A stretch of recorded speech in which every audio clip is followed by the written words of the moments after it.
All right, we already have questions lined up for the AMA, so we may as well get started. Beautiful day here in Milwaukee, cold, but we've got the windows open, so you're going to hear a little bit of street noise and wind from the eighth floor up. And the light will be changing from time to time, I imagine, as well. So let me start with the first questions that I actually have here. I'll mention too that if you put in questions ahead of time, like hours ahead of time, YouTube somehow doesn't transfer them here. So it's kind of a waste of time to line them up too far in advance.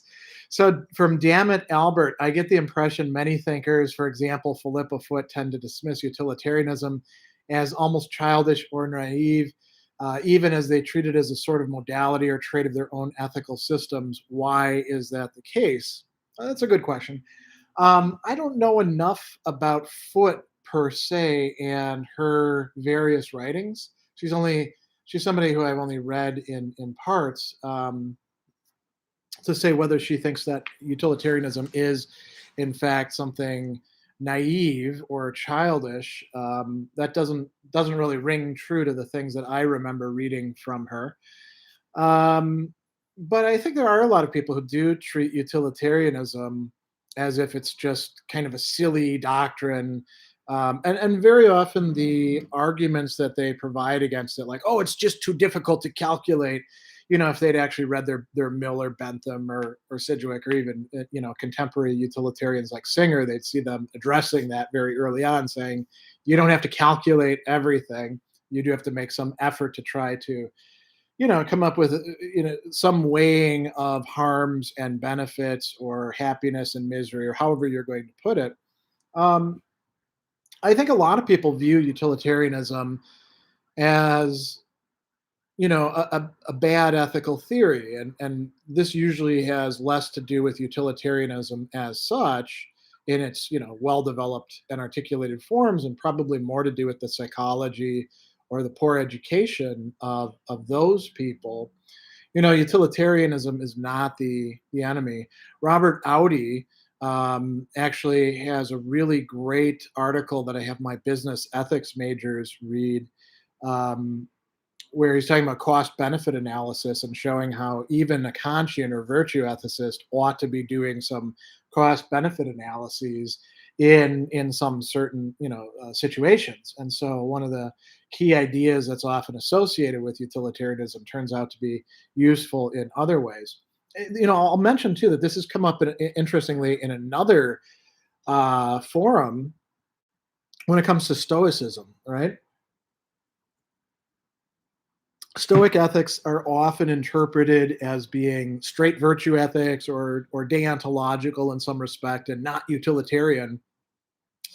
But if you actually read and think about what prudence requires of you, sometimes it requires assessing benefits and harms and trying to maximize the benefit and trying to reduce the harm, right? So you're not going to get away from it altogether. That doesn't mean you necessarily have to be like a total utilitarian and buy into utilitarianism, right? All right, let's take the next one. James, does Hobbes really have a pessimistic view of human nature? He seems to pin our pessimism as a result of the state of nature rather than human nature as such. Instead, our behavior depends on context. Well, I mean, the state of nature is human beings in a state of nature where human nature would be what it is. So yes, Hobbes is pretty pessimistic about human nature. He says things like, agreements without the sword are null and void. He actually goes so far as to say that within the state of nature, everything's allowed. And he thinks that there's a really grave danger of us breaking down into that.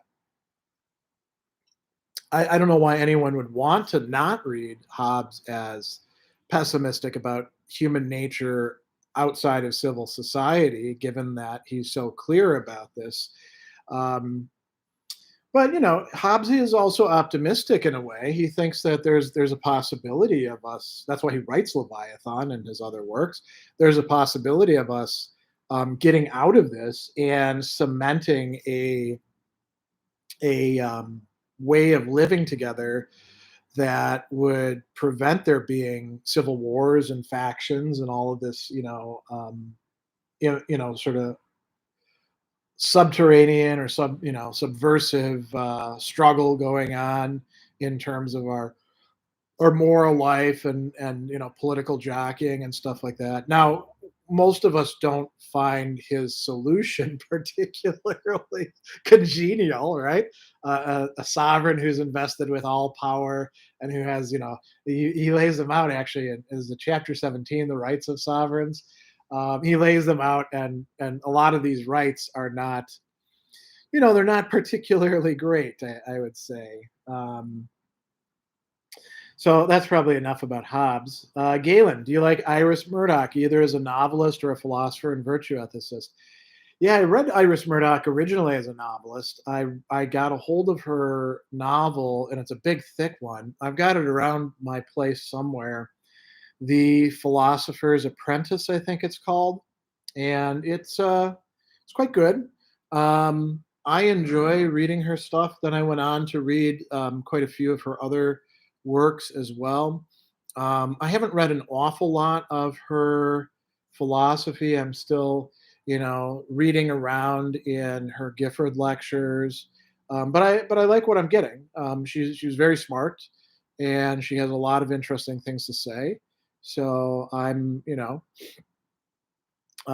pretty happy with what I am reading in her stuff. So I'm a fan, you could say, right?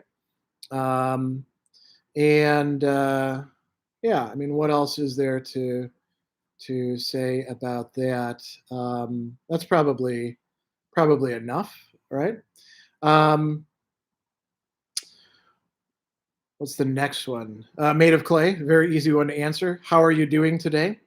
I'm doing okay. I made it back to the gym twice this last week after not being there for I think about 3 weeks due to all the planning going into Stoic Con and being ill off and on and being stuck with a lot of class work and a lot of client work. I just wasn't making it in. And, when you've got a 50-year-old body and you go back to the gym again and you hit the weights as hard as you did 3 weeks before, you feel it. you know? So I'm still a little bit sore. My last workout was Thursday. It's, Saturday morning. I'm still sore in some parts, but getting better. And hopefully this coming week, I will be able to get back to my 3 weight circuit workouts a week. My oldest daughter is in a musical at UW Milwaukee that I'm going to be going to. My wife won't be able to make it because she has another event, but my mother-in-law and my dad are going to be able to come to it, so that should be a lot of fun. That's something I'm looking forward to. Classes are going pretty well. My students are really enjoying the Earthsea class, and my ethics for artists and designers and business ethics classes are going pretty good.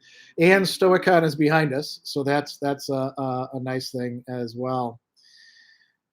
Lyndon, is it fair to see Nietzsche as a sort of historicized utilitarian? He thinks moral sentiments have emerged from a calculus of benefit and penalty, pleasure and displeasure.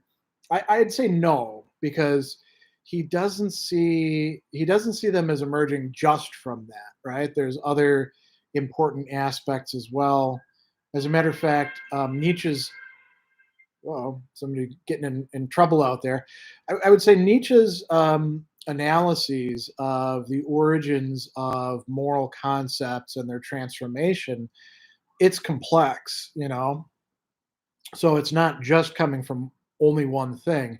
If you look at his discussion of punishment in Genealogy of Morals, this is a great example. He says, punishment may have emerged originally from the creditor debtor relationship, but there's all these other things going on in it at the same time. And so I would always, with somebody like Nietzsche, I would avoid trying to construe his point of view in a this is the key to it sort of way. Um, Here's an interesting question from Josh. Was there ever an experience that put you off philosophy? So it depends on how we want to talk about experience, and what we mean by philosophy. If we're talking about like particular um, schools or ways of doing philosophy or certain areas, yeah, I think, and it's usually been like a personal experience with somebody who is a prick, somebody who is entitled, and you met them and you're like, wow, people who do that kind of philosophy, I guess they're mostly pricks. I will say that Levinasians in the 90s were kind of that way because they're all about, oh, the face of the other, and we're all hypocrites in doing philosophy. And then you talk to them, and you get the idea that these are people who talk nice, but they're not really nice people. And when you get close to them, you find out that they don't often practice what they preach. But that doesn't have to turn you off of Levinas per se, right? That turns you off of Levinasians. But I will say this: I went through a kind of crisis of, what would you call it? A crisis of feeling,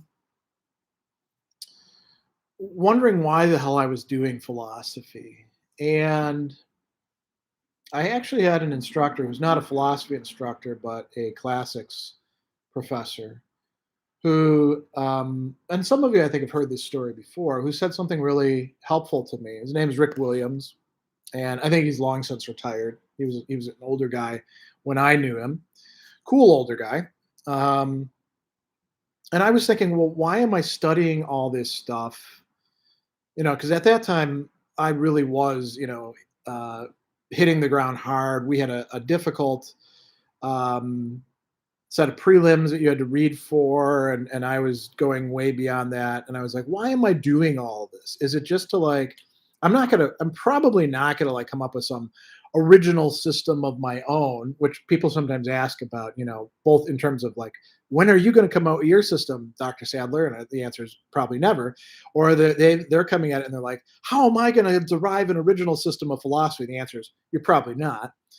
So there's that side over there. If I'm going to do like original work, when's it going to happen? What's it going to be? And then if you do it, well, who's going to read it? It might fall as Hume's treatise did, stillborn from the press.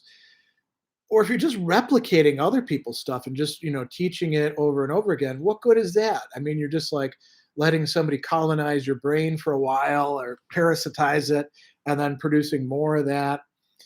And when I looked at it that way, then of course that's going to make you kind of despairing. And then if you realize that that's not what's really going on, you don't have to produce something original, and you're not just copying in engaging in mimesis and interpretation and hermeneutics, then you start to feel better about that.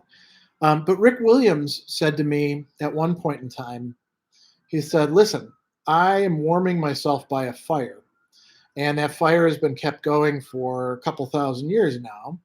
And my only job is to keep the fire going in case somebody else wants to sit next to it.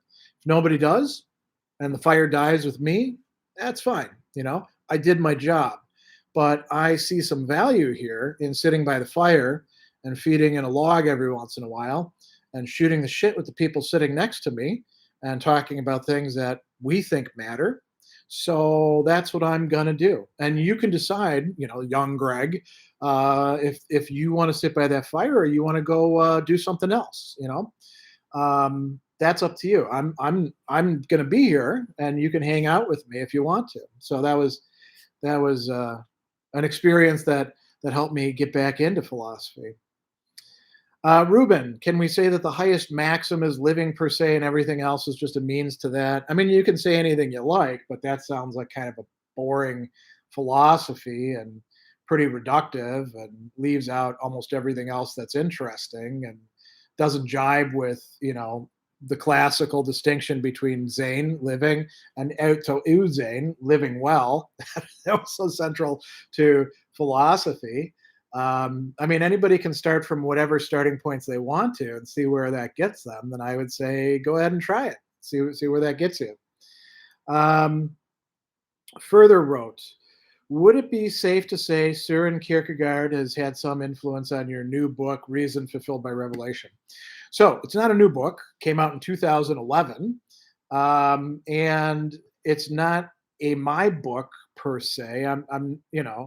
You probably want to read the book or at least watch some of the live readings before asking about it. It is a book of translations from the 1930s Christian philosophy debate. I wrote a historical introduction to it. Was that historical introduction influenced by Søren Kierkegaard? No, because Kierkegaard is not. I mean, nobody's really an influence on writing an introduction. And was Kierkegaard influential on any of the people in the debates? Yeah, sure. I mean, Gabriel Marcel mentions him at one point, but there's not a lot of people in France reading Kierkegaard at that time. That's a little bit later on, as the translations are rolling out. And Marcel actually writes about that, about those translations. Um, and there wasn't a vast influence of Kierkegaard, I would say, on mostly Catholic or Reformed Christians who were engaged in the debates at that time. So no, Kierkegaard doesn't have a big influence. That said, I actually I wrote and presented a paper at the Etienne Gilson Society about 7 years ago, 6 years ago, looking at Kierkegaard through the lens of the Christian philosophy debates. So um, but no, he doesn't have a big influence. Manvir says, "Can you give some advice to someone who wants to start studying philosophy seriously?" Yeah, start. I mean, there's start, stick with it, persevere. First time around, you read a book, you're not going to get everything out of it. You can't master philosophical works. I mean, I have all those self-directed study videos that you can watch that will help. When you want to study Plato, you can check that out. You want to study Anselm, you want to study the Stoics. Those could be helpful. But I mean, a lot of it is just like actually doing it, and sticking with it, despite the fact that unlike a lot of other disciplines, you're probably going to be really confused in studying it at first. So even says, so on your Twitter, you're teaching a course on existentialist literature. Would you mind sharing some of the fiction works on the reading list? So that's next semester. That's my class. That'll be my, is it third or fourth time teaching it for Milwaukee Institute of Art and Design? I think the fourth time around teaching it, and I've taught it before at other places. So yeah, literature. I mean, if you consider Thus Spoke Zarathustra literature, we're reading the first book of that. We read Dostoevsky's Notes from the Underground and the Rebellion and Grand Inquisitor chapter from Brothers Karamazov of Dostoevsky. We read Rilke's Letters to a Young Poet and some of Rilke's poetry. What else? Kafka, we read In the Penal Colony and The Metamorphosis. And I recommend I'll talk about recommended literature in just a bit because there's like required and then there's recommended stuff. Who else? We read Camus' The Stranger. And I'm trying to remember what we have from Sartre.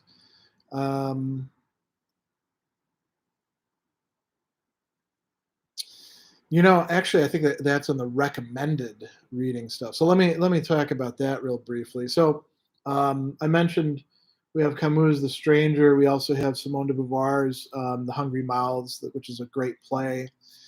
For Kafka, I recommend them. Also reading The Trial. For Sartre, The Wall, that play, and then Nausea. Gabriel Marcel, A Broken World, that play by him. I know I'm leaving somebody out. For Unamuno this time around, I'm actually going to recommend they read Fog because it's a good novel. but I'm not going to require that they read it. Instead, it's we're just reading parts of Tragic Point of View. Um, I kind of think that's it, but I might be blanking on some. So anyway, um, just skipped up a lot. There's a lot of questions here. Let me see what we have next. Lyndon asks, is it difficult after reading a crab-like manifoldly gestalty figure like Hegel, moving to a narrower, more purist or analytic or reductionist thinker? Not for me, in part because I don't have trouble moving from one thinker to the next to the next. But I mean, I've been in a situation where I need to be able to shift gears pretty quickly most of my career, especially teaching, right? Teaching as many classes as I do. Like I might have, class after class after class during a day where first I'm teaching John Stuart Mill, and then suddenly I'm teaching Nietzsche, and then suddenly I'm going all the way back to Aristotle, or pick whatever else, right? So you just kind of roll with that. But it might be difficult for some people. Maybe they have to like readjust their head and how they read. Mark says, just want to congratulate me and everyone involved for a great Stoic Con last weekend. Really enjoyed it. How have you been keeping? Well, yeah. So Stoicon was a lot of work, and I'm glad it went off as well as it did. There were a few technical difficulties towards the end that some may have not noticed or did notice.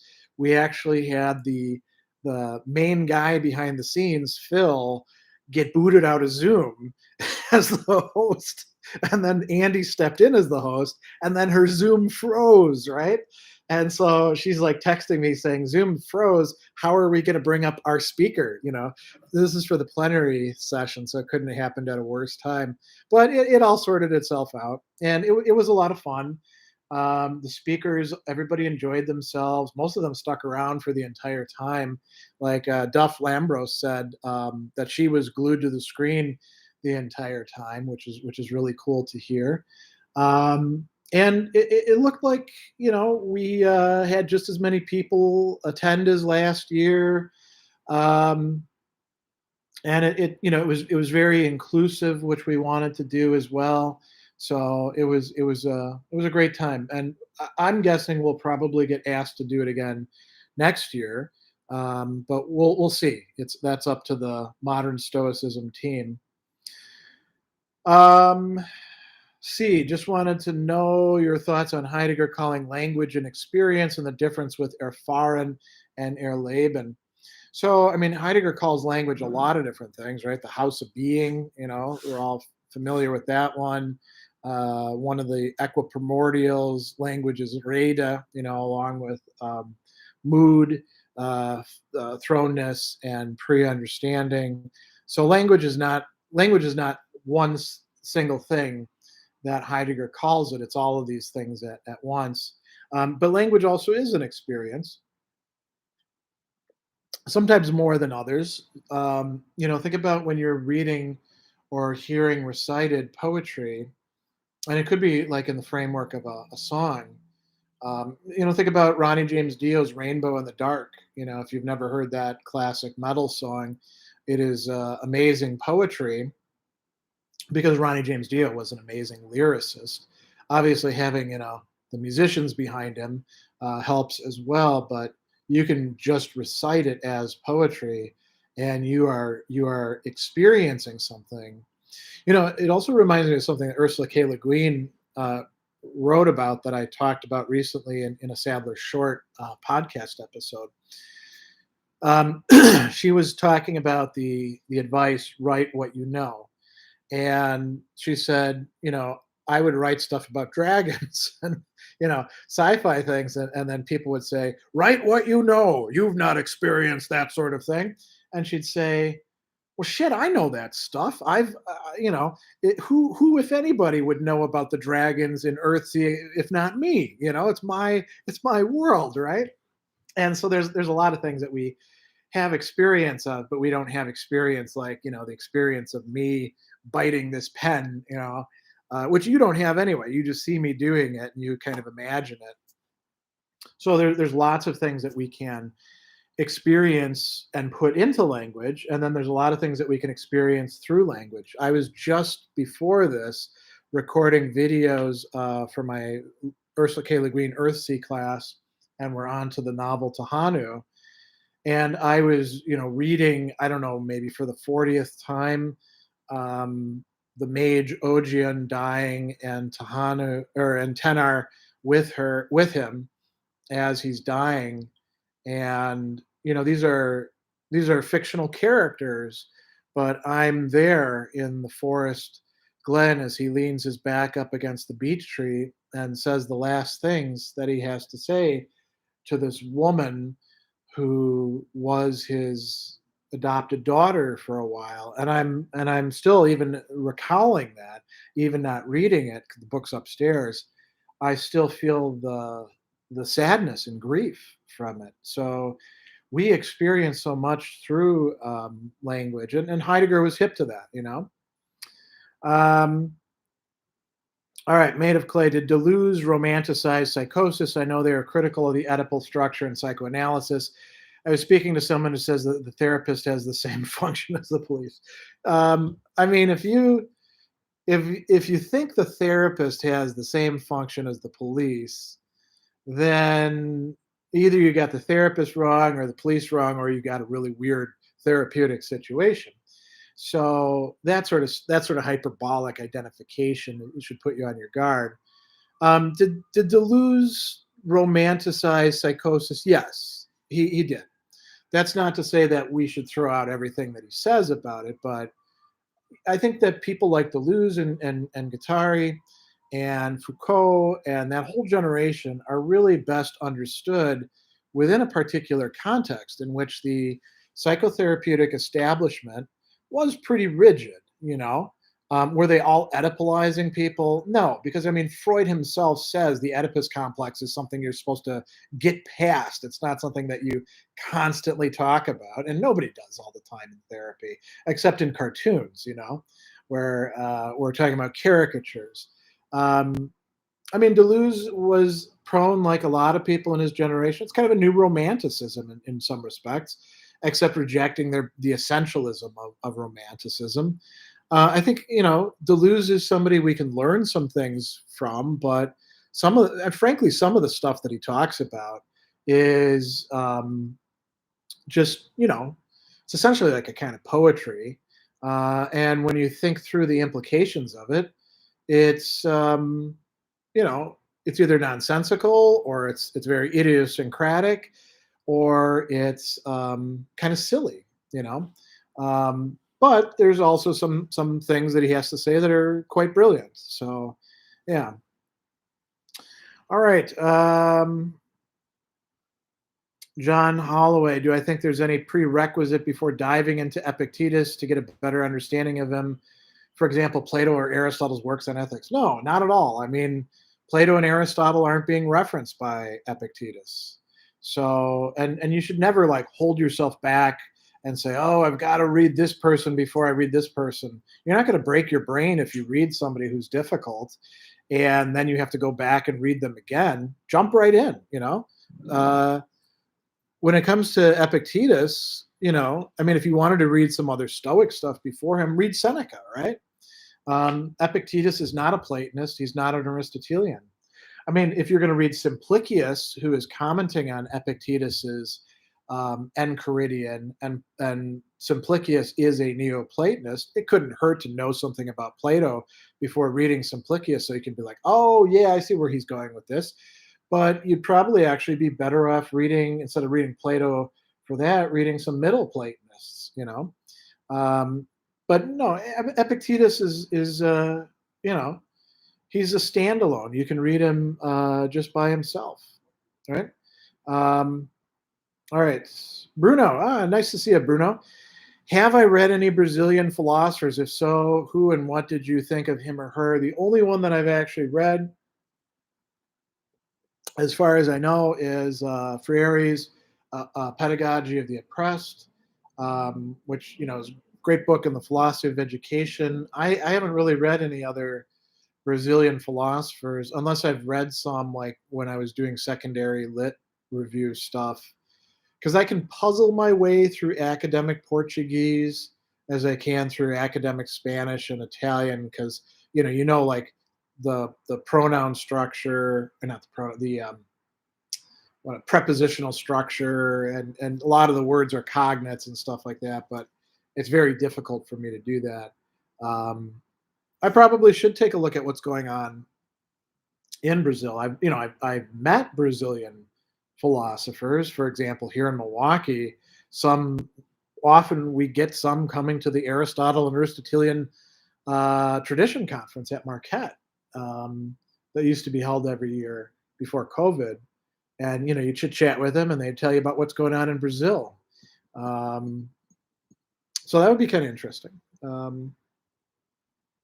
I mean, I guess you could say, since I've read a few things by Aldo de Nucci, who is a Brazilian philosopher who presented at Stoic Con, who writes about Stoicism, I guess you could say I've read him, but I've only read a little bit of his work. So, all right, Diogenes the Cynic, any opinions on what is happening with Katherine Stock? I'm only curious what you think because she was my lecturer and now on leave at least till the end of the term.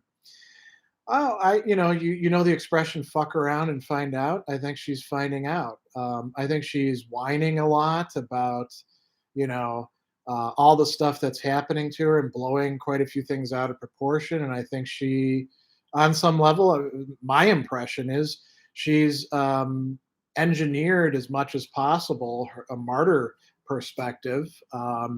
Frankly, I don't really give a shit about tenured professors who run into problems because there are so few of them and none of them care about the non-tenured. Well, some do, but very few do much about it. So, she's a cause celeb, and some of my colleagues, who are all, tenured professors themselves, are like, "Oh, academic freedom, this is a bad sign," and stuff like that. Um, I don't really care about what happens with Kathleen Stock. Um, I think that a lot of the gender critical stuff is really quite silly nonsense, and pearl clutching. And I think we'll see that sort itself out about 20 years from now, in ways similar to what has happened in terms of other marginalized minorities. So, um, I mean, here's the thing: if you give a shit about Kathleen Stock and protecting her academic freedom, I want to see you out there protecting the academic freedom of 5 people who you don't know and who are much more precarious positions because they don't have tenure and maybe are going from contract to contract as full-time people or adjuncts. And if you're not doing that, then I kind of think you're full of shit. You know. So that's it. Uh, Adornas says, "I'm a simple man. I ask a simple question. When Sadler meme review again?" Yeah, that's a good question. I mean, I think I will probably do something with the evil Sadler meme, right? And I might do something with the all the evil other things. It started with evil Aristotle, vice ethics, and now we've got evil Hegel and evil Socrates and evil Schopenhauer and evil all sorts of other things. I might put one of those together. Floyd asks, "Are you a fan of Simone Weil's works? What do you make of her life as a kind of living contradiction? Drawn to the sacraments, refusing to get baptized, pacifist, yet fighting in the war." For me, she's a marginal figure. I have some friends who are really into her, but I've never found myself particularly drawn to her stuff. Living a life, is quite interesting because we do work our contradictions out, and she's not just a contradiction for herself; she's a contradiction for others and kind of a sign for others. But I got to say, I've made a couple stabs at reading her stuff, and I've just never really gotten into it. Mark Moores asks, "What do you think about Massimo joining me and becoming a Ciceronian eclectic?" Has he said he's a Ciceronian eclectic? I don't know that he's come out and said that. I know that he was doing the Stoicism thing, and he still is doing the Stoicism thing. But he said, "Well, my philosophy as a way of life is a bit broader, and I suppose I should chat with him about that." Andy and I, my wife and I, are going on Massimo's podcast pretty soon in November to talk about Stoicism and marriage, and maybe it'll come up there. But I should just probably have a chit chat with him anyway. It's about time I start. I used to have that like sit down with people, ideas or conversations that matter interview thing, and I've been thinking I should start doing that again, but with Zoom stuff because we're past the time of you know adjusting to COVID. We're now like almost 2 years into it. Um, I should resuscitate that, and he should be one of the people I should talk about. So maybe I'll do that. That's a great idea. Um,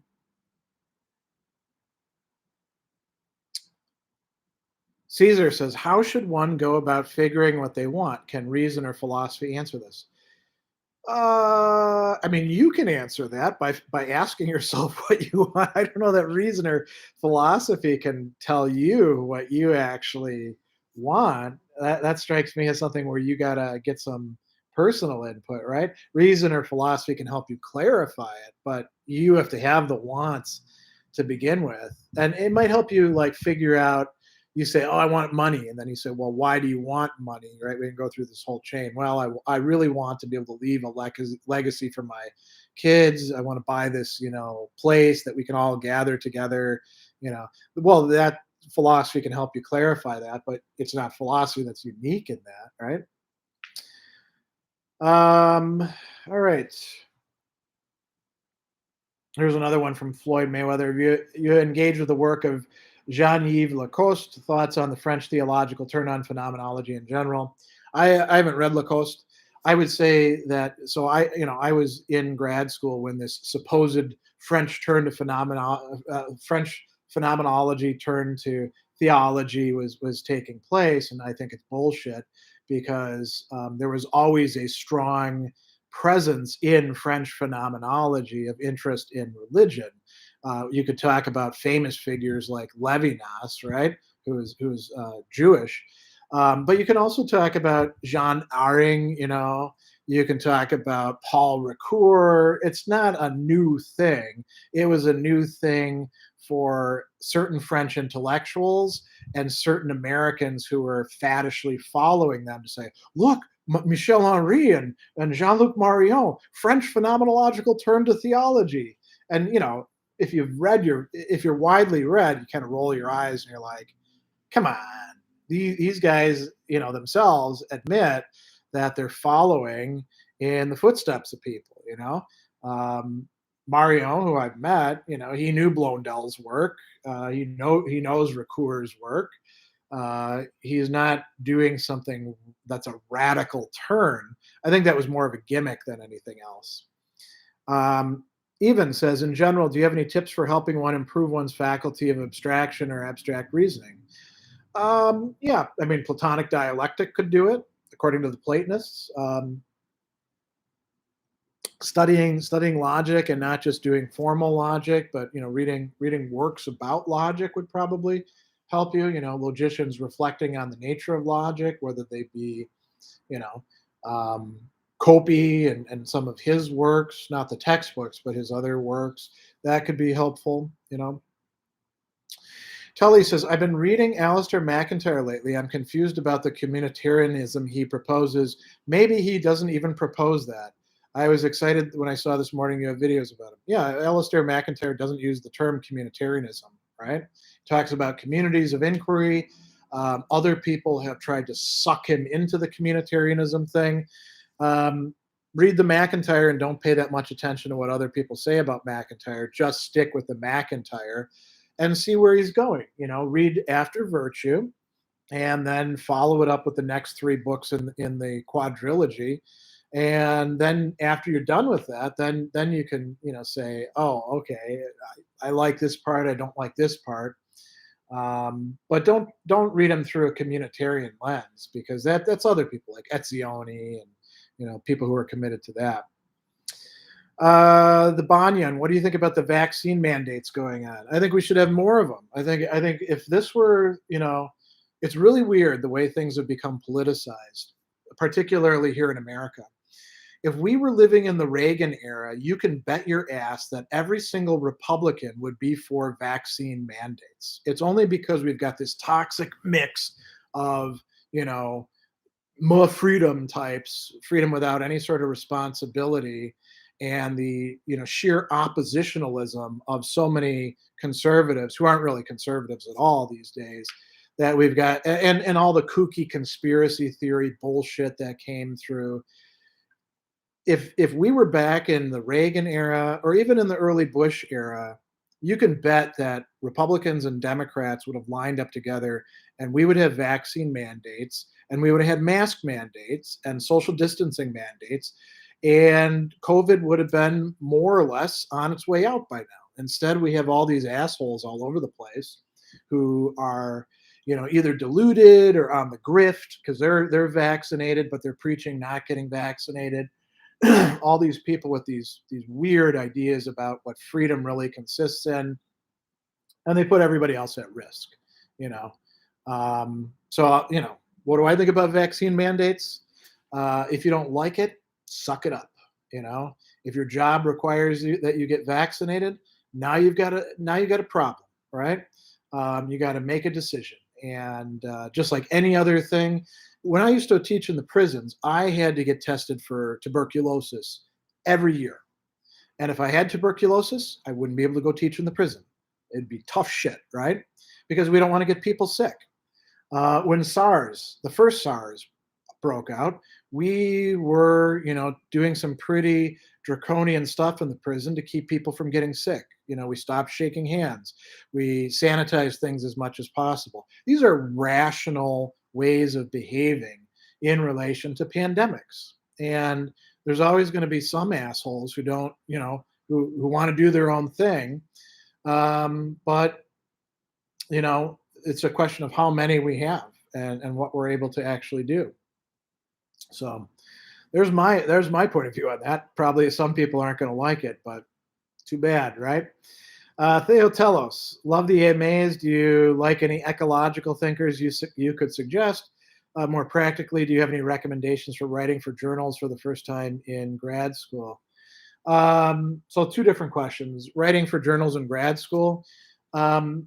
Yeah, there's this big push like, oh, you've got to have published 3 articles or we're not going to consider you for jobs or stuff like that. So the first thing I'm going to tell you is that there is no such thing as a top tier journal. There's no consensus in the field of philosophy about what the best journals are. There is local consensus. So like among analytic philosophers, they'll say these are the really good journals. But go and ask some other philosophers and they'll be like, well, those are okay, but these are better. There's people will try to tell you all sorts of bullshit about this sort of stuff. Don't believe them. Just localize it. Say, well, I guess for that kind of person, this is a top tier journal. Do you need to publish stuff? Sure, publish it in grad school journals. There plenty of them exist. It's a good way to like get your feet wet and get an idea about what's going on. Volunteer to be on the staff of journals. It's a great way to see how the sausage is made behind the scenes, which may sicken you, or you might actually become fascinated with it. I'll tell you this, double-blind review very often is not double-blind review. I can tell you that from experience. And you can send stuff out. You want to prepare for a lot of rejection, and it'll be arbitrary rejection. That's probably what hurts the most is, the proverbial reviewer number 2 who's just kind of a jerk and looking to find reasons to not publish something. By the way, editors will sometimes say, find a reason not to publish this article, and they'll find a reviewer to do it, or give me a good review for this. Now back to ecological thinkers. Yeah, my fellow Wisconsinite, Aldo Leopold. He's a guy who came up with something called the land ethic, which I think is a lot less extreme than like deep ecology, which to me seems completely unworkable for our contemporary world.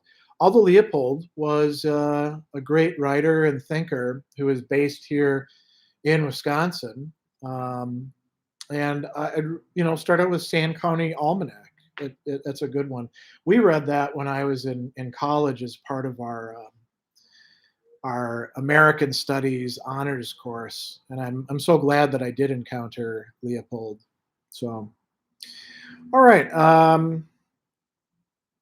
Dylan, what would be a good intro to gender theory? Depends on what you mean by gender theory. I mean, if you're talking about thinking about gender in general and you're wanting to go at it through like a equality lens, Mary Wollstonecraft's Vindication of the Rights of Women is probably the place to start. Majorly important work for feminism as a whole, and looking at the gender relations of her time and what was rational, what was irrational in those.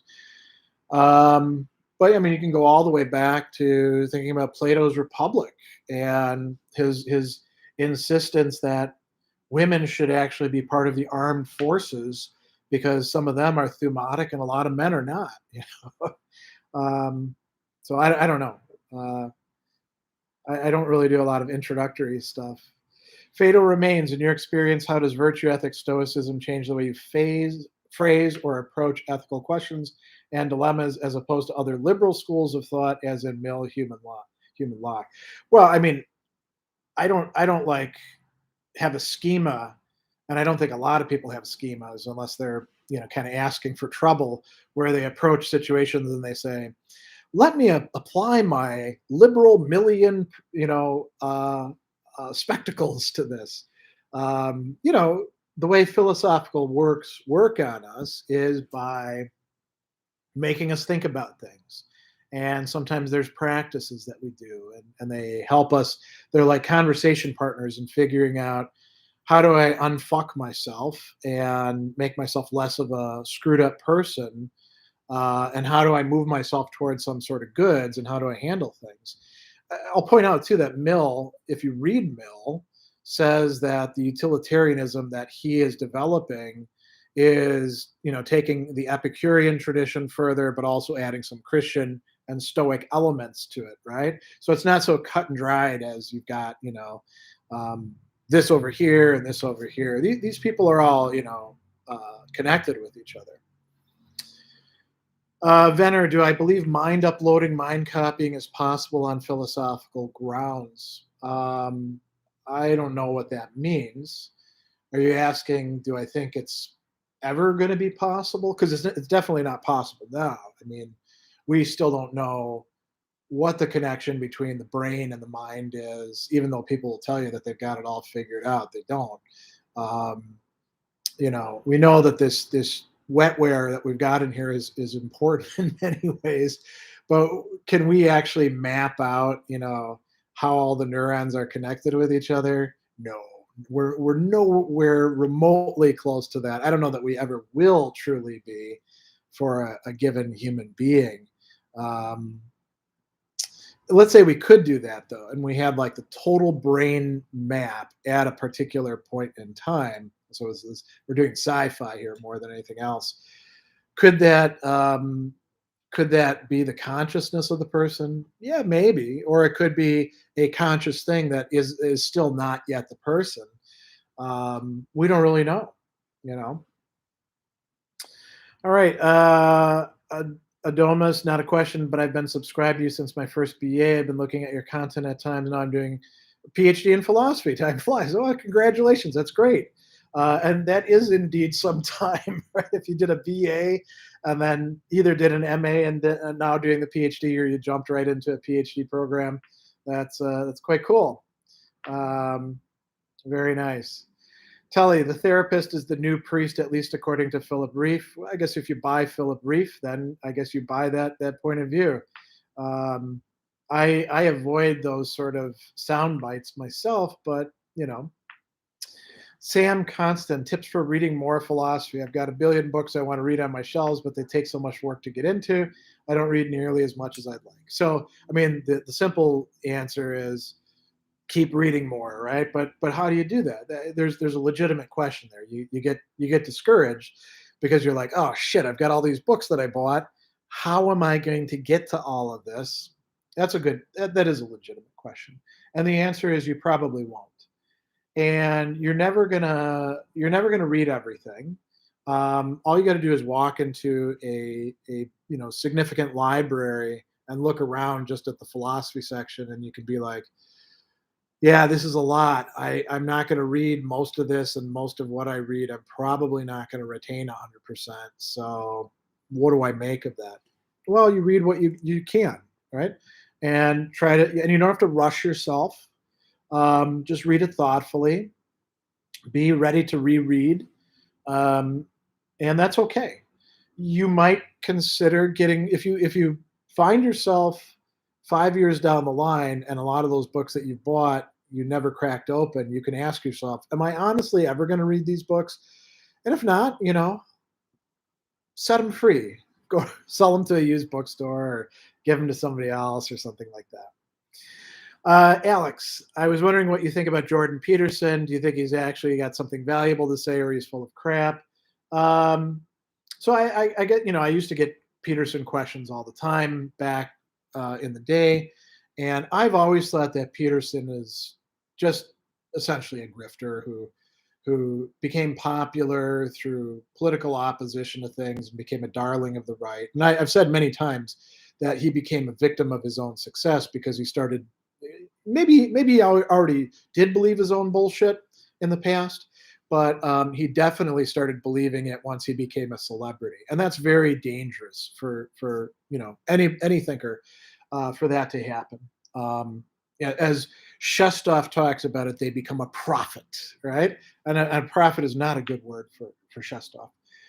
I would say this, as I would say about so many other people who are very popular, but are really third rate when it comes to their philosophy, what there is of it. Anything that's good in them, you can get somewhere else without all the entailments and entanglements. If you need Jordan Peterson to tell you to clean your room and to start like thinking about your life, you got bigger problems than whether you should be paying attention to Peterson. Because I mean, it's not you don't even need a philosopher to tell you keep your room clean, right? Put some order into your life. And it sure as hell doesn't have to come with all this, weird dominance hierarchy crap and all the misogyny and bad reads of things and relying on terrible understandings of postmodernism and blurring that together with Marxism. You don't have to buy into all that stuff. I don't know why anybody would want to waste their time with Peterson when they could be spending it reading Aristotle. Or, if you're attracted to the people that Peterson talks about, why take Peterson's word about Dostoevsky? Read Dostoevsky, right? So that's my answer about Peterson, and it's the same answer that I'd give about like Sam Harris or any of these other people that we put forward. William Lane Craig, in the religious field. Don't waste your time with them. You got limited time. Read good philosophy instead. And now there's one other thing. Oh, they're the gateway person. Because of them, I started studying this and that. You don't need them then. Quit talking about them. They're not important in the long run. They're going to be footnotes later on down the line, and we're still going to be reading some other people who really do matter, whose thought is worth spending time with. Jordan says, what would you say is the difference between the way people process linguistic negation in day-to-day life and in the philosophical life? I don't know. I mean, is there a way that people in general process linguistic negation in the philosophical life? I don't think so.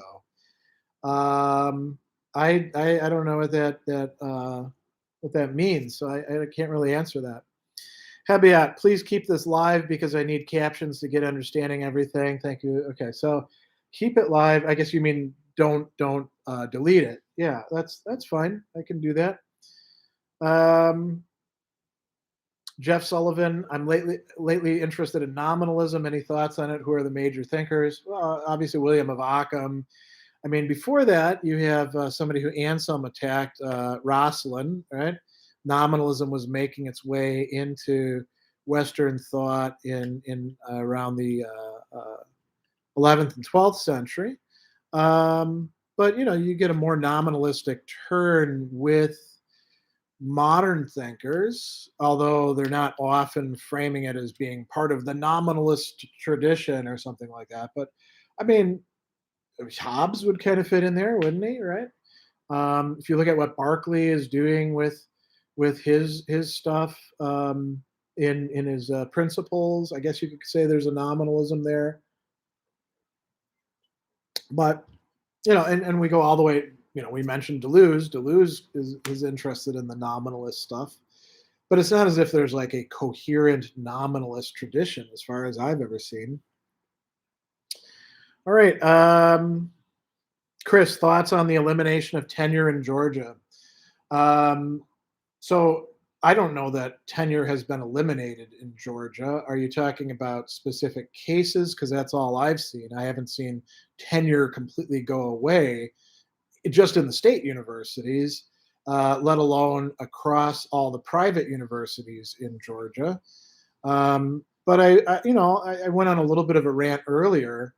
I frankly don't give a shit about tenure, because so few of us have even the opportunity to earn it. I mean, I had the opportunity to go for early tenure and promotion when I was working at Fayetteville State University, and the process was, I was going to get through it, but the process was really stupid and poorly organized. You had to go through like 7 different committees or offices to get it, and then you had post tenure review. I think a lot of people are very confused about what tenure means and who actually possesses it.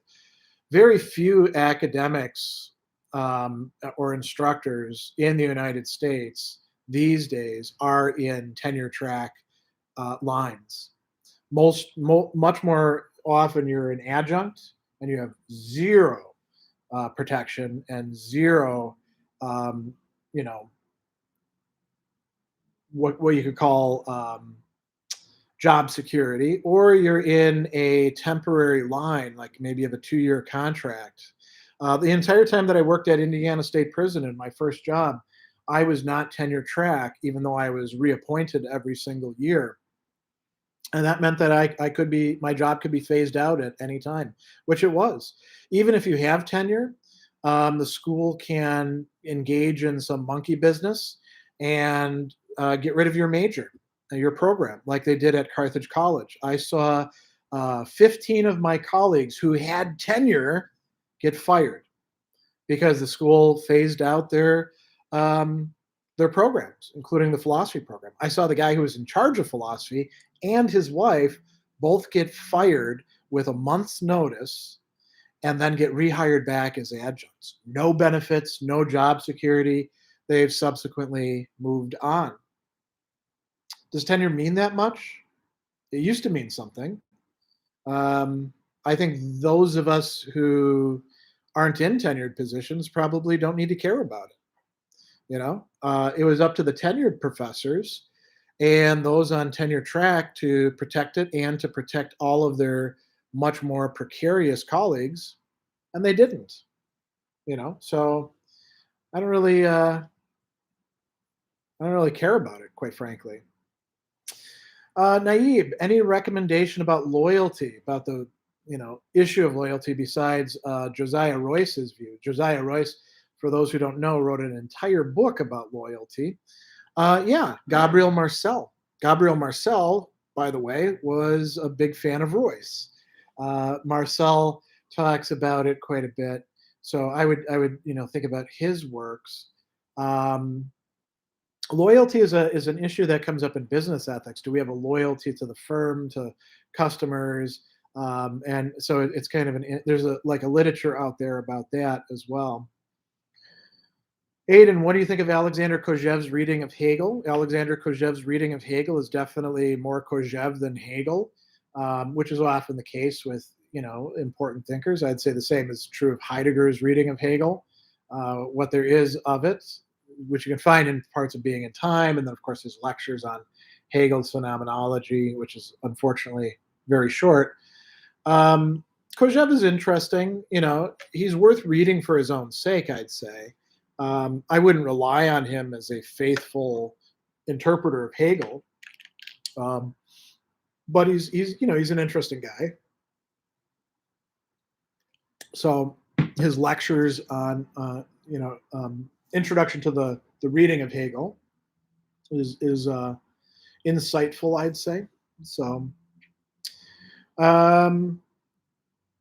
as a matter of law, as a law student, I can say philosophy appears in law often, but how do law and philosophy relate? I think law is the application of philosophy. Your thoughts? I'd say it's much more complex than that. Law. There's a whole thing called philosophy of law, right? An entire discipline, and there's it's a good reading depending on what law school you're going to. Some of them kind of slough off on this, but they'll recommend reading Aristotle's Rhetoric or things like that. So there's a lot of complex interconnections between philosophy and law. I wouldn't say that law is just an application of philosophy.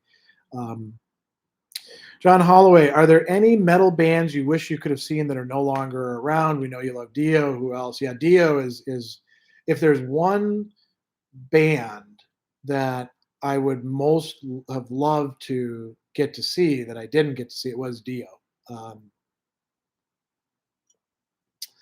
It's cool because I didn't get to see like the original version of a lot of bands, like Uriah Heep, for example. But I got to see Uriah Heep a couple years back here in Milwaukee.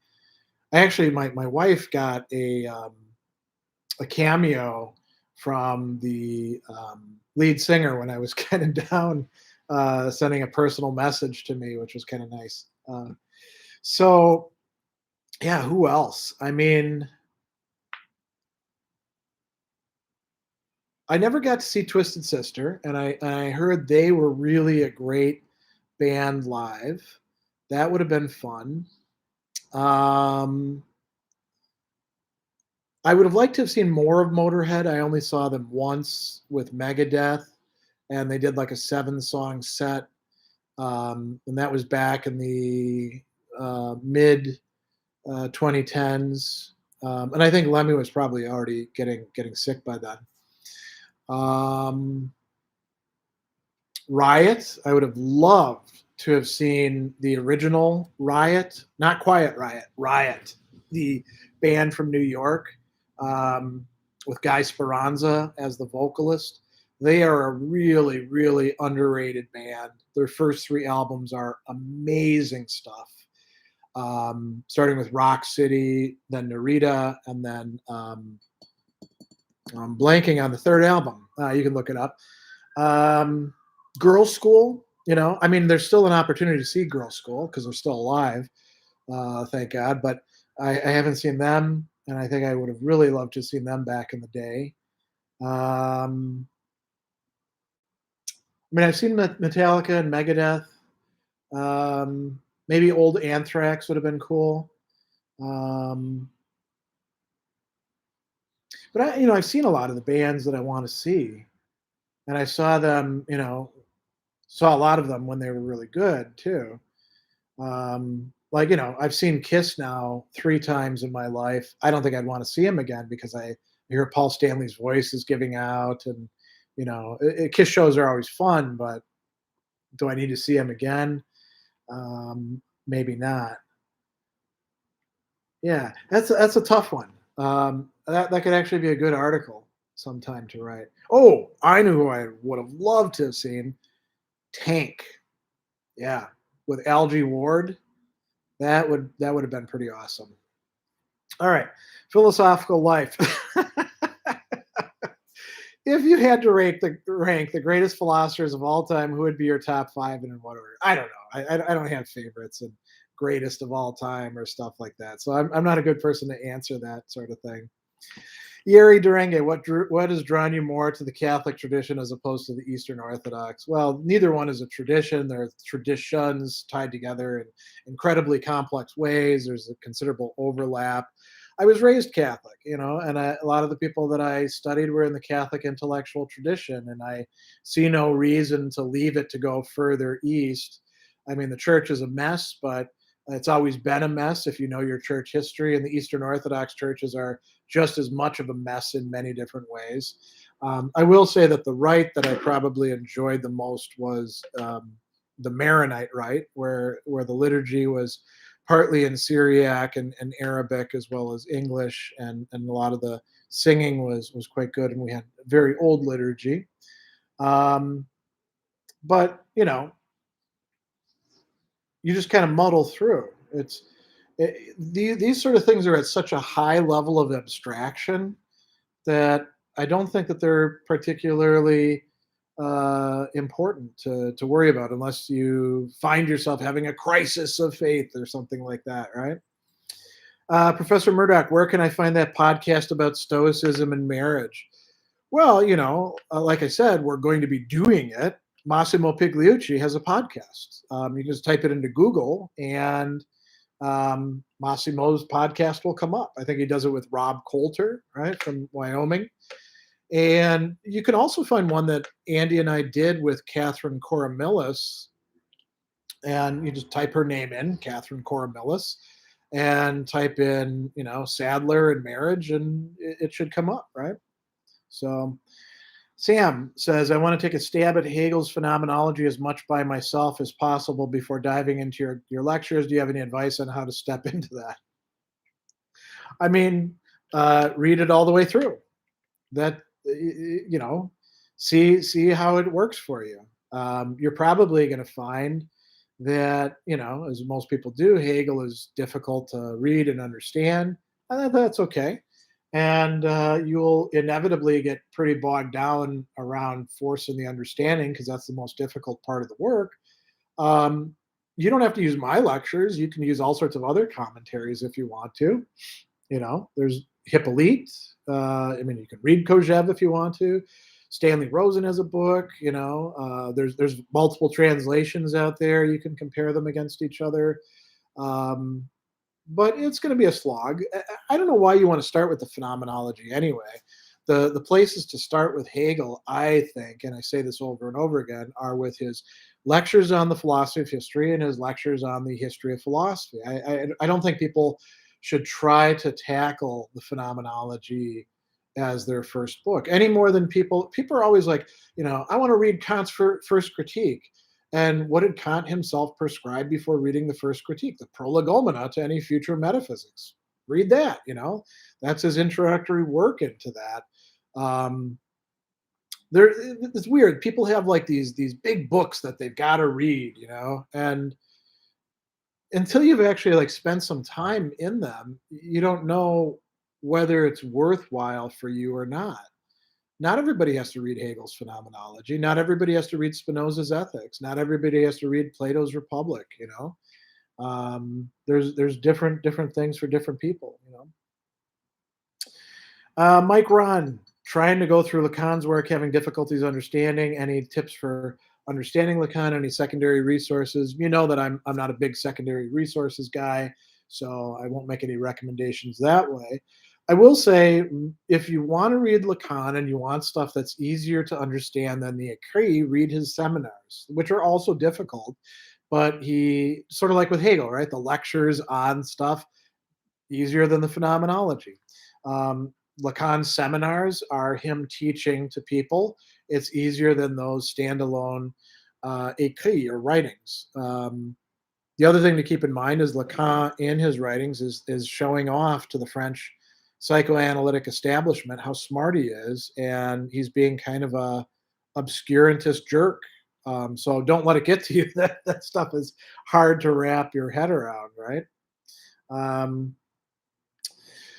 Edip, would you consider doing a series on Islamic philosophy, covering people like Al-Kindi, Farabi, Avicenna? I've answered this before. Probably not, because I don't read Arabic. Why not have somebody who's an expert in that? Marquette over there has an entire thing called Aquinas and the Arabs Project, run by Richard Taylor. Look it up on Google.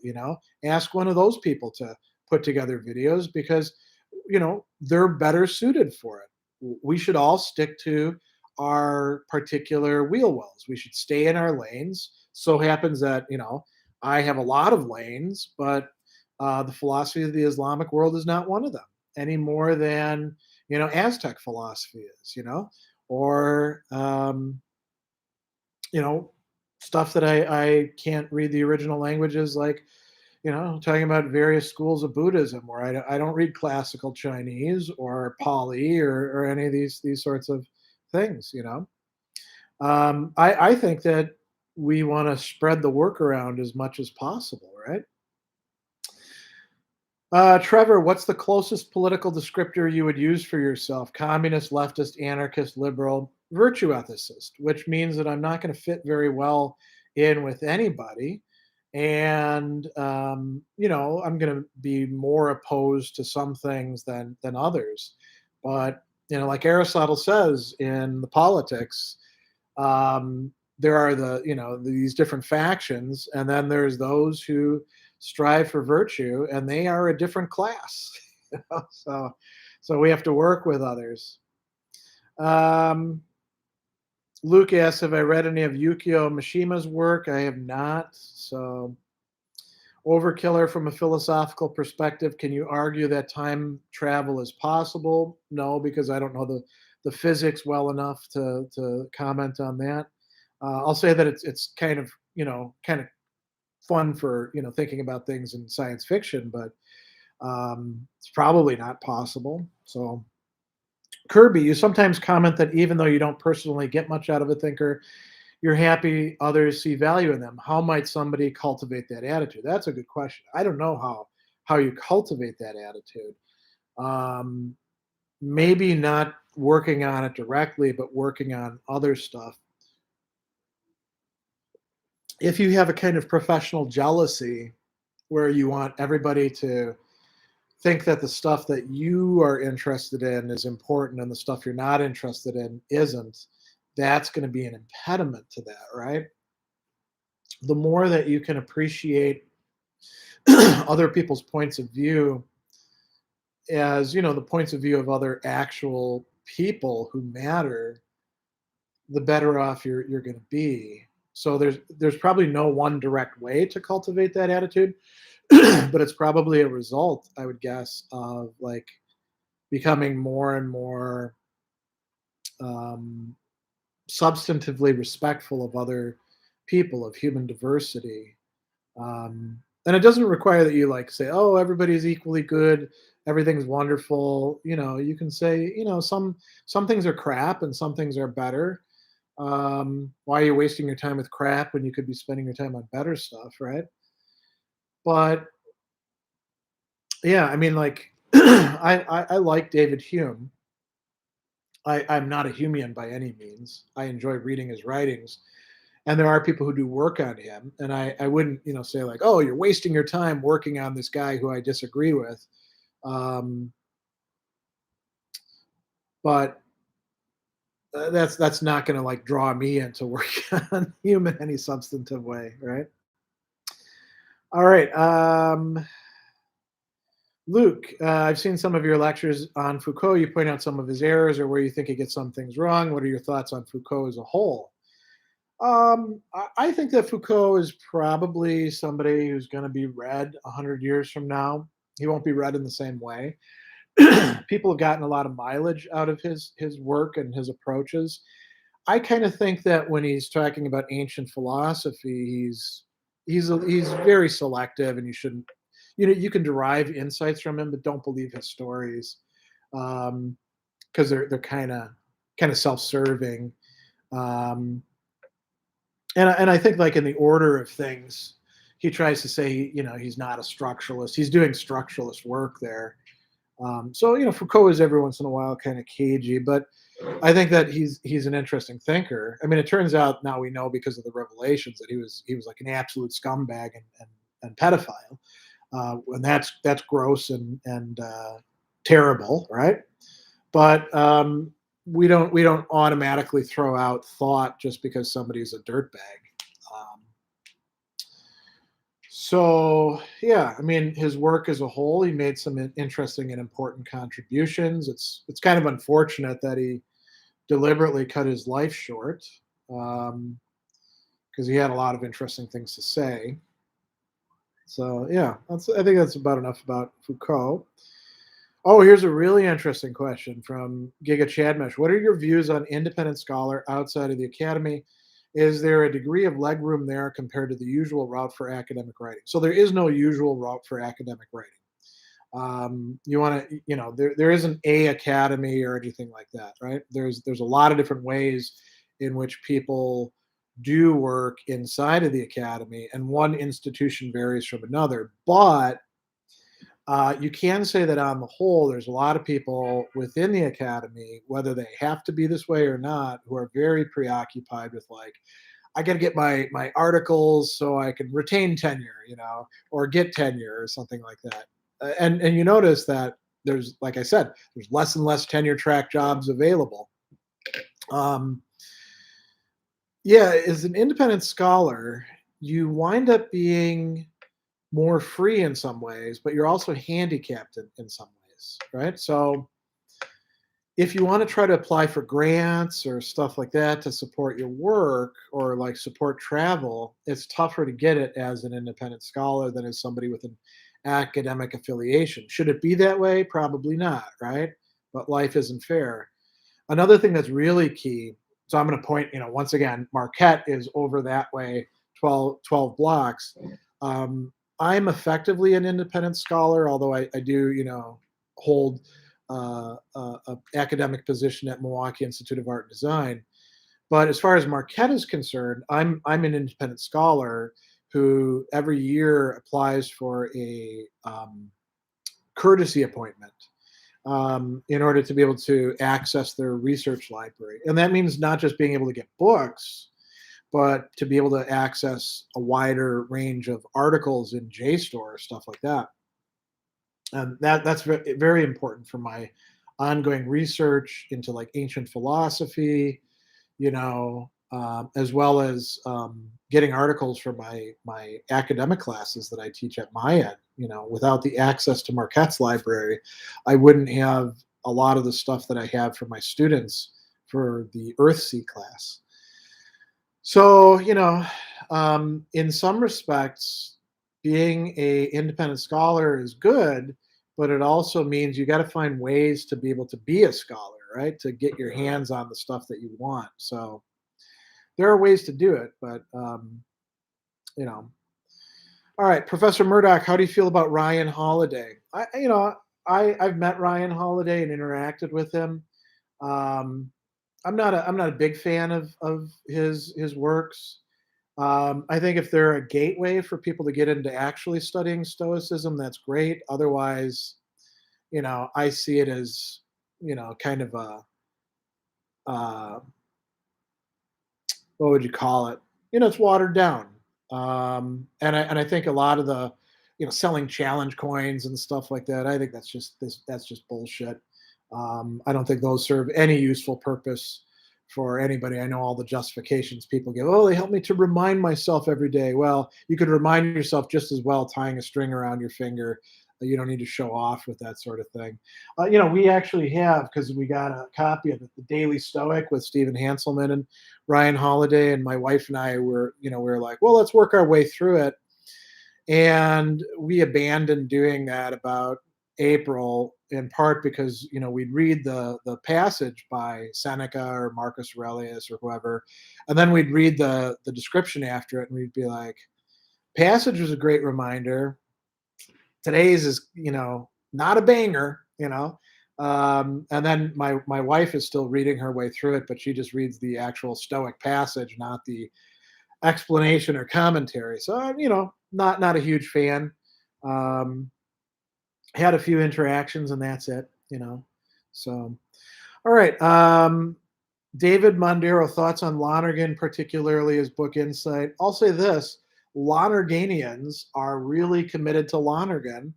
I started reading some Lonergan. I never started reading Insight because I wasn't interested in that particular work. I was looking more at the stuff about the will, and I just didn't find him to be worth the time investment for me to commit to reading him when I had so many other things to read. So there is a Lonergan conference that takes place at Marquette every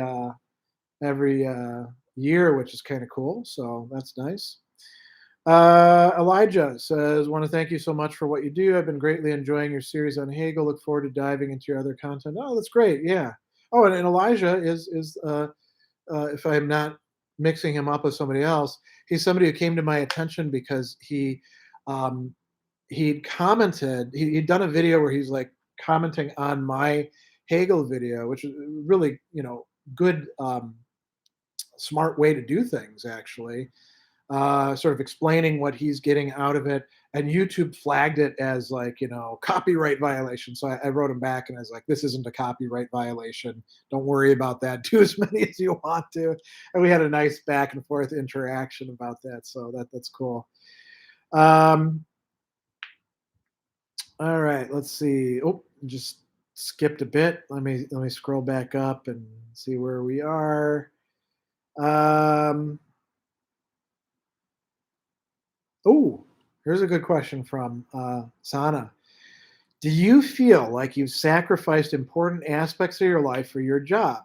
If you do, you mind sharing a bit? Genuinely, what are some pieces of advice for philosophy majors, even very personal advice? Yeah, I'm sure I've sacrificed things in my life for my job. I mean, one of the things early on, when I used to try to apply for academic positions, it used to be there was like a season for applying, and like jobs for philosophers would come out, and you start looking through them, and you'd start thinking about, well, where am I willing to move to? You know, do I really want to uproot my family and go somewhere else? And when I took the job at Fayetteville State University, I left my at that time wife, subsequently divorced her, and my two kids living in the house that I had bought from my family, which was on my family's land in northwestern Indiana. And I looked at it sort of like being on military deployment. You know, you go down to some other place, you get to see your family every so often. You call on the phone and all that. That was tough, um, even before the divorce. Um, that was tough, only getting to see my kids on holidays and stuff like that because I was working somewhere else. And I didn't want to uproot them and take them some other place. And then applying for the jobs, it would take so much friggin' time and work, and it cost you money too. I mean, every time you'd send your letters of recommendation out, it's really kind of a racket. It would cost you money, and you had to like mail these things off. Going to conferences, writing papers for that. I'm sure I was pretty good with my kids about spending a lot of time with them. The prison job, one of the few perks of it was that I only had to be up there 2 days a week. They were very, very long days, like sun up to, you know, deep into the night, sundown. But um, I was able to spend a lot of time with my kids during those 6 years. But a lot of academics aren't. And I know a lot of people who moved all over the place. Some never got a permanent position. They'd move every 2 years. That is difficult. It takes a toll on relationships. So, um, advice about that? I mean, I don't know. I think you have to really weigh what what it's worth. I mean, studying philosophy, at least if you study the right kind of philosophy, it can really improve your life and your relationships and your connections with other people. But yeah, it can require a lot. Maury Corey, I've been reading a lot of object-oriented ontology from Tristan Garcia, Graham Harman, Quentin Melissu. Have you read any of this material and think they provide a useful framework? I mean, I've met Graham Harman and interacted with him. I didn't find the stuff that he's doing particularly interesting. I mean, it's mildly interesting, but I didn't find this to be the great revolution that people are thinking it is. But maybe I'm missing on something. um, Even says, what has been the language that for you was the most difficult to learn, and what was the most fun to learn? Well, the most difficult is the one that I didn't actually learn, but I've turned my hand to a number of times, but never followed through on sufficiently, and that would be Chinese. Mandarin, of course, as far as the tone structure, but written Chinese is the same across the different dialects.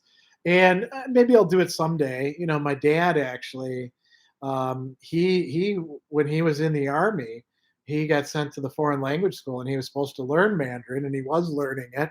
And then the army realized that they'd never properly arranged his paperwork, and they took him out, gave him an honorable discharge, and sent him home, and he became a cop. But he's learning Chinese now, and I said this would be the year that we'd finally both buckle down and do it, and I haven't done it. So the most difficult one is the one that you don't actually accomplish, I'd say. Um, what was the most fun? I mean, French. I mean, I grew up learning some French just because my mom and her family are francophone, but they speak a kind of hillbilly French. It's not quite, Canadian French. It's kind of a weird mishmash of things, and I grew up like learning all the swear words from my uncles, and then I took a few. I had to take French in eighth grade and in 10th grade, but I screwed off most of the time and just coasted on what I knew. And then when I was in college, I was thrown into this French house with we had a native speaker and then some other people who were supposed to like be learning French. And I started to buckle down and learn it and would talk with people. And then, you know, I I realized I could start reading cool stuff in French, and that was a lot of fun.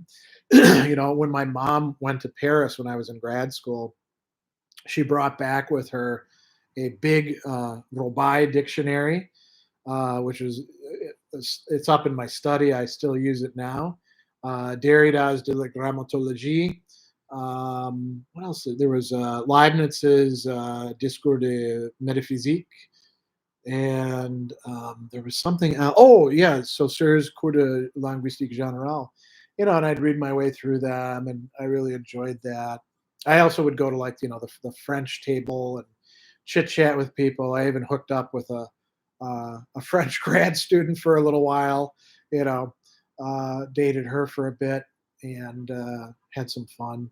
And then I could talk with my relatives. It was very handy as the older generation was dying off, because some of them, as they were going senile, stopped speaking English and could only speak and understand French. So that was probably my favorite one. Colomus, why did Adorno hate jazz? I think he saw it as bourgeois. You know. Um, Franco says, how do you keep reading philosophy books without entering an echo chamber of a specific philosophy idea? You just don't enter that echo chamber. I mean, just because it's in a book doesn't mean that you can only think that way, right? You can read and you can keep a certain distance from it if you want to. Mario says, is Sartrean existentialism still considered current, or is it passe? It was considered passe when I was entering grad school, because I was at that time kind of a Sartrean existentialist. And people are like, are you serious? This is the mid 90s. That stuff is dead as a doornail. But I think it comes back in waves. I actually had a colleague when I was at Fayetteville State University, Michelle Darnell, who has subsequently moved on to two other jobs.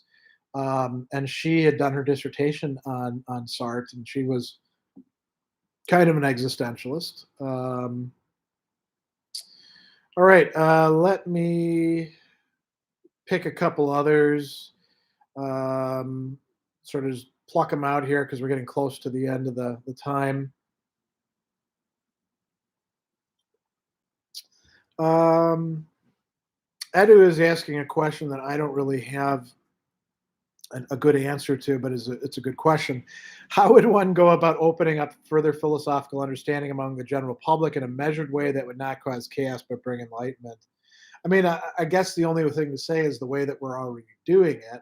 So many of us in the field where we do popular talks and we hold things like Stoic Con or the Stoic Week, that, by the way, is starting Monday. You can sign up for it. It's a free course, right? Um, if you just type in Stoic Week 2021 and it'll come up. There's also Stoic Week for students, by the way, that you can participate in this year. you know, um, Doing things like I do with my radio show, along with my co-host Dan. Wisdom for life, writing columns. Getting involved in local government and talking with people. Doing the kind of stuff that I do, executive coaching, ethics consulting. All of those are ways of bringing bringing philosophy to the non-academic public, and hopefully they don't cause chaos, right? I don't know if they bring about enlightenment so much. That's a bit of a tougher thing to do, but all right. Let's see here. So Wavy has a question about martial arts fitness. Being from a martial arts fitness background, do you have any thoughts on the connection between philosophy and fitness? I'm not really from a background as such. I mean, I I learned martial arts when I was younger, but I haven't kept up with it. Um, but fitness, I mean, you've got a body. Um, you should probably try to keep it in decent shape. And there's no one single way of doing fitness. I mean, we all have different kinds of bodies, different things we're interested in. I enjoy doing the weight circuit, and I like doing these long walks through my city of Milwaukee. And my wife invited me to go to Aqua Zumba with her, and I'm not really into that. I don't like doing classes. And if I'm in the pool, I just want to do what I want to do in the pool, not have somebody else tell me what to do. But I enjoyed Zumba when I did it back years ago before I screwed up my knee. I think you have to find what sort of fitness things work for you and make you feel better, right? The body is not the be all and end all of stuff, and a lot of people get way too worried about body image. As it turns out, uh, you know, your body doesn't have to be particularly good looking in order to get you around and you know not feel bad, and you can use it to do the things that you want to do with other people, and whether it's in terms of playing sports or having romantic relationships or hooking up or stuff like that, without it being super attractive. Um, but you have to be willing to put in the time, right? And I mean, one of the things that's cool about the gym that I go to is people walk in and we're all different ages and we're all different, weights and levels and stuff like that. And nobody gives you a hard time. You want to find a gym like that where people are not going to give you a hard time about anything. And then you don't give anybody a hard time, right? You see somebody who's coming in and clearly they've been out of the gym for a long time because they're overweight and having trouble with the stuff. You smile at them. You don't have to give them a attaboy or something like that, but you just treat them like a human being. Um, so that's probably enough about exercise. All right, skipped again. There's a question, the recent question: Are the Bucks going to win another chip this season? I don't know. I'm not a bookie. I don't figure odds about teams. The Bucks are our local basketball team. They won the NBA title this year, which is kind of nice. So, um, Darth Vader, will you ever discuss philosophy with Zizek? That would be up to Zizek, right? I doubt that I'm on his radar. I often get people who are like, why don't you have a collaboration with so and so? And you're like, how the hell would that happen? If you want that to be the case, you got to suggest it to them, or not to them, to their people, because you might look at me and be like, oh, that guy's got 100,000 subscribers on YouTube, that's nothing compared to the people who are big names, right? Um, oh, here's a good question. Joel Barnett. Do you think we will still be talking about analytic and continental philosophy in 50 to 100 years? Yes, as historians of philosophy, the way that we talk about empiricists and rationalists now. I don't think that we're going to have these dividers at that time, and in a way, thank God for that, because continental philosophy is just a pale image of what actually European philosophy is, and analytic philosophy has gotten itself to the point where it's a victim of its own success. And analytics first started talking about being post-analytic 20 years ago. So no, I think that's good. Um, let's see if we have any other cool things I can go out on.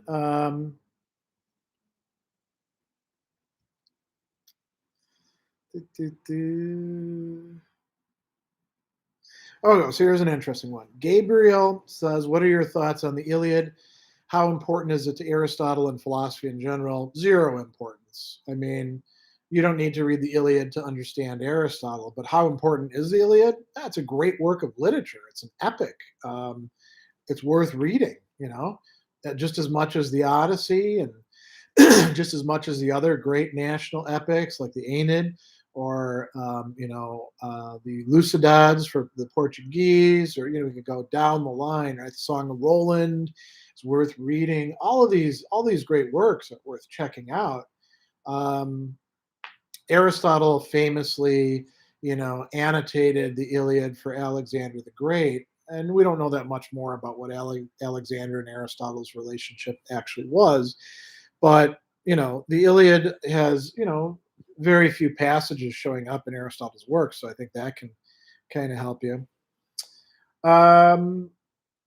Here's another question. Are you familiar with Bishop Barron? Do you think he engages in good discussion, scholarship on philosophy and theology? Do you think he's merely a popular figure like Peterson Craig? It's the latter. I mean, he's said some really boneheaded things, and he's clearly driven by his own particular political ideology. So you can anything that you can find in Barron that's good, you can find somewhere else without the commitments, I would say. Um, I have not been impressed by the things that I've seen sent to me from him, or by people that are interested in him sending it to me. Um, Joel, do you or Ray says, any possibility of doing some analysis of Deleuze, Guattari, or Roland Barthes in the future? Bart, yeah. I mean, I was a big fan of Bart for a while. I'm less a fan of Deleuze with Guattari than Deleuze by himself. I kind of think Guattari brings out the freewheeling, less rigorous kind of person in him. And there's enough people that are doing stuff on Anti-Oedipus or Thousand Plateaus. Why should I do that sort of thing? I'm more interested in stuff from like the Logic of Sense, or essays Critical and Clinical, or some of Deleuze's other works. And it's just a matter of like actually getting to it. I have way more stuff to produce content on than I have time to produce it. Right now, this whole semester, I think those of you who have been following know that I've been cranking out lots and lots of stuff in the speculative fiction studies on Ursula K. Le Guin's Earthsea, because I'm teaching a whole course on it. So that takes a lot of time. The last core concept video that I actually shot was a while ago, I think. So it'll be, and then I have to like get prepared for my classes that are coming in the spring. I'm teaching a medieval philosophy class, so more Augustine, some Boethius. Probably going to do something on Gregory's Moralia and Job. Some more Anselm, some Bernard de Clairvaux, some Abelard with Eloise as well. Hildegard of Bingen. Who else? And actually, so I'm doing the class as a medieval philosophy and thought class, but I'm doing it pre-Franciscan, pre-Dominican, so no, Bonaventure, Thomas, or anything going forward. I'm just doing everything from like late antiquity. I'm not doing everything. I'm doing things from late antiquity up into the beginning of the High Middle Ages with Anselm and Abelard and Hildegard and Bernard and people like that. Mostly Benedictines. I'm going to have them read the Rule of Saint Benedict too, as well. But I probably won't do videos about that. So there's that, and then I got to do some more existentialist stuff, and then we'll see what we get to after that. Maybe getting around to Deleuze and Guattari. Let's see if there's anything else to go out on as a high point.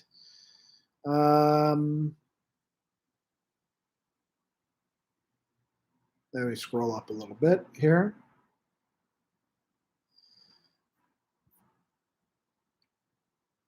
So Ed has a kind of funny one here. Would I like to be remembered as the greatest YouTube philosopher in history? I mean, yes, if it's merited, but I don't know that it would be merited. There's probably, other people doing better stuff in different places. And I don't know what it means to be a YouTube philosopher other than somebody who's doing philosophy on YouTube. And then the other thing to say is we don't know what this is going to turn into.